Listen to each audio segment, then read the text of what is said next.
My name is Eric Stewart, and I'm with Co Green Community. I'm with Jim Kovaleski, a market gardener in Port Richey. Jim, if you'd like to explain your history and what you're doing here in your backyard and in your neighbors' yards. Yeah, I've been a gardener my whole life, starting in commercial grounds maintenance, taking care of mowing lawns. That's what I did for a long time. And slowly evolved into, out of the Midwest down to here, mowing lawns, and then I got into permaculture gardening. That's what's really changed my life here at Freedom House Farm. I call it Freedom House Farm because my ex-wife actually called it Freedom House, and I turned it into farm because the house is paid for. The taxes are very low, so I pay like $200 a month, $290 a year in taxes, and then growing food here, using permaculture methods and the new Port Richey compost, and taking it to market the excess. I eat really good, organic food, and then the excess goes to market, and then I also gather the citrus that's here from around the neighborhoods and take that to market. And it's kind of spreading. The neighbor across the road, George, we were just looking at his place, he's got 120 broccoli plants.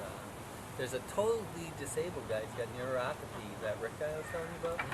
And he's just slowly come by, seen what I did, and doing the soil blockers, and now he's growing food in his little condo complex down by the river. So it's kind of spreading, which is cool.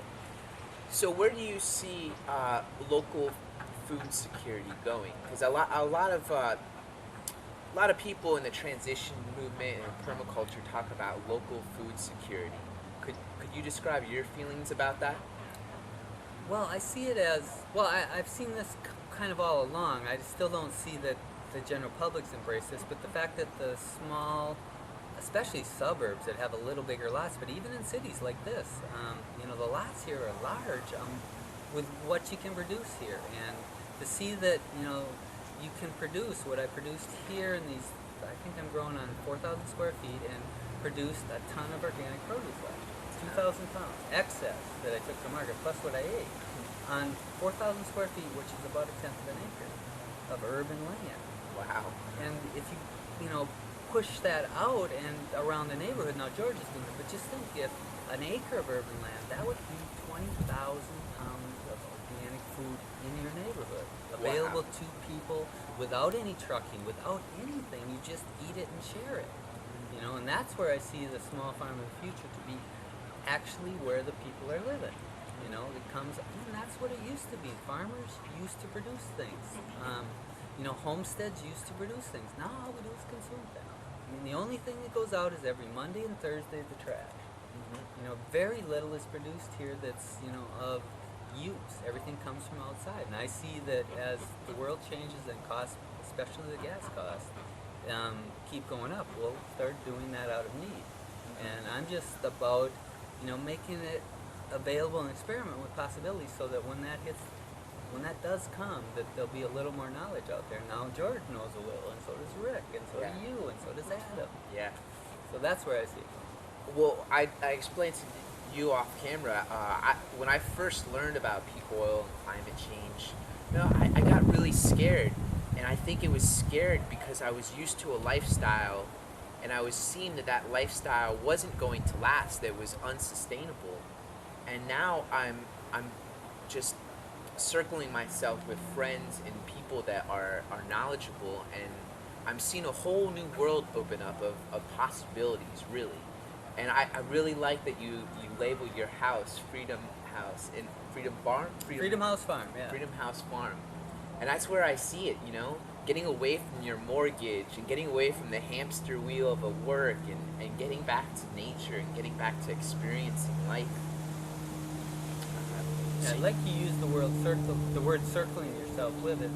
I've seen that as I've gone through this, there's like this bubble you can create and live in. And what's reality and what's not, but you create your own reality. At least I've felt that way. I create my own reality where I live, because I live here, and my ex-mother-in-law lives next door. Her doors are locked. Yeah. I don't even have any doors. What's real? Yeah. I'm living, and I see the same thing about, a world of scarcity and fear, which is kind of what people think about. Oh, you got to protect yourself. You got to have savings. You got to have all this. Or you can live in a world of joy and abundance. And that's where I've been living the last couple of years. Yeah. It's so fulfilling, and, it's kind of like this sigh, and breathe of deepness, and that it'll be okay. Yeah. Providence does happen. I mean, it just like the birds and the bugs. Everybody gets fed. Yeah. And there's places for them to live, and I think I don't know how we got shifted away from that some point in our culture, but I think we can go back to that again. There's a lot of movements in that direction, the Anastasia books and all that kind of stuff, but I don't think it's any new knowledge or new awareness. I think it's just reiteration at the critical time. And I think we're at a critical time, which I is think so, exciting too. to be alive. Yeah, it's definitely interesting times. Definitely interesting times. Well, one thing that that stuck out to me in just our conversation is you were talking about convenience versus conviction. Do you want to go a little bit more into that or reiterate that? Well, I've seen that in myself a lot. When I choose convenience over the conviction, we were talking about, hanging the clothes up. I had a dryer when I first moved here. I always had a dryer, but these English people came and said, "You live in Florida and you use a dryer?" And they're in England. They don't even have a dryer. Yeah. They just hang clothes out. And am I gonna, follow my convictions? And because I'm burning up the world running that dryer. Like Wendell Berry talks about, we're burning up the world, and we're burning up out of, convenience. Every time, I get in that truck and drive somewhere instead of on my bike, I can get around this Port Richey community on bike. I'm doing all my errands on bike. I can get to the doctor. I can get to the grocery store when I need to. I can get almost anything I need on bike. So when I jump in that car to run to, Walmart, which I've done, at 4 o'clock in the morning because I want half and half, that's choosing, the convenience over the conviction of what I want to see the world be. Yeah. And I'm taking a permaculture design course down in St. Pete right now, and there's a gentleman that was trying to describe permaculture to someone, and he used 3 words that really struck out to me: abundance, community, and nature. And when you kind of combine the 3, that's really the core element of what I see as permaculture. Yeah, that's a good definition, man. Because it's hard to, it's such an amorphous. You hear so many different definitions of it. I like that. Yeah, and the community, and the thing I'd like to emphasize about community, as I've gardened here over, I've been here for like 10 years or 12 years, something like that, but, been gardening in this permaculture idea with food coming out of the garden probably 5 years. And as I've integrated here, the community is not only George across the street, it's the community of creatures that's here. Yeah. The birds here, there's a Carolina wren that is not just a bird, it's the Carolina wren that wakes me up every day. And it's the squirrel that's running through and taking pecans out of my tent. And, I'm part of this world here. Yeah. But it's not just the community per se. When we talk community, always it seems like it's a human community. But we're just a species here with all the rest of the species. Mm-hmm. And we have a part to play. I was thinking that this morning, that all this works a little better because I'm here. Yeah. That's pretty cool. Without me, this wouldn't be happening. You're the tender of your Garden of Eden. I'm part of it. It wouldn't be happening without the bugs breaking down the soil. It wouldn't be happening without the lettuce growing in the garden that, has very little to do with me. But I'm part of it. I am just a cog. I'm part of the niche. And I need to be. That's so cool.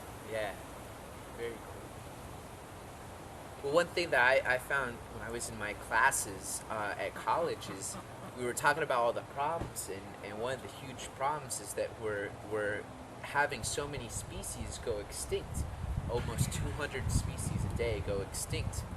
And I'm very spiritual, and I see this as a great loss. I mean, this is what was here way before we were.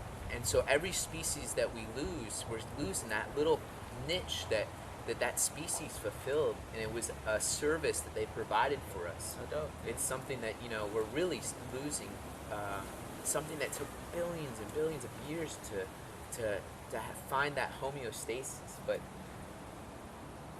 that's why I love permaculture. I'm getting into it, and I really am fascinated by all of this. And I want to go ahead.